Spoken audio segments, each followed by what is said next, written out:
Let me ask you a question. If you have a stock sitting in your portfolio which is down 35% since you bought it, you watched it bleed for months. Every time you open your portfolio app, it is red, but you are not selling it yet. Why?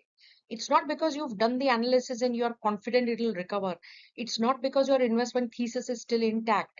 If you're being honest with yourself, it's because selling it would make the loss real. Yes, and this phrase has a meaning. It's called loss aversion bias, and today we are going to talk about it. Here's the thing about behavioral biases. We all believe we are immune to them. Sure, other people behave irrationally, not me.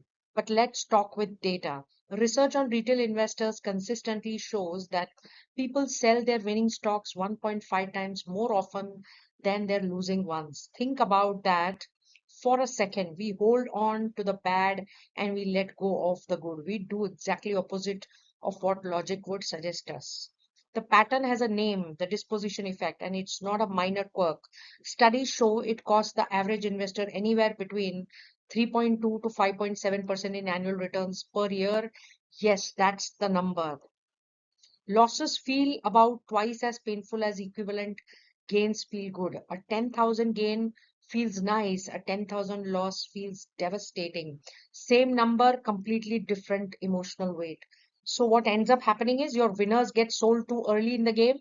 You take your profit and run, but your losers, they just sit there growing, metasizing, and your portfolio slowly, quietly drifts towards its weakest position.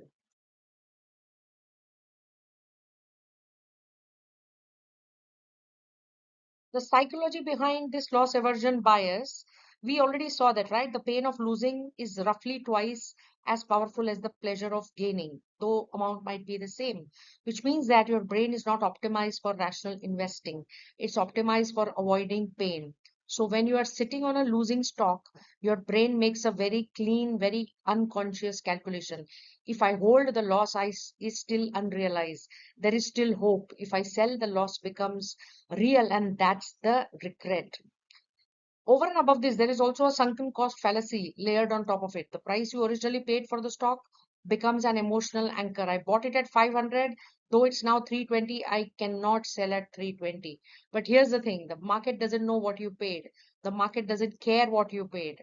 The 500 is gone, but it still lives in your head. The only question that matters is what happens from 320 and onwards. There is also a tax dimension if I tell you that most investors completely miss here. Yes, and that's the ability to harvest tax losses. You could be using these tax losses to offset against the gains elsewhere you made in your portfolio and hence reduce your overall tax outflow. So, most of us ask, should I sell my losing stock? That's the wrong question. It loads the decision with guilt. The right question to ask is, would I buy this stock today at the current price with fresh cash? That'll give you a clean, simple, and unemotional answer. If the answer is yes, then your thesis may be right and intact. Hold on and even add. But if the answer is no, the purchase price is irrelevant and you should just get rid of that stock. So, how do you actually break free from this? Three principles. First is if the thesis is broken, sell. Second, only the future matters, not what has happened in the past. And the third is preserve capital first, then redeploy.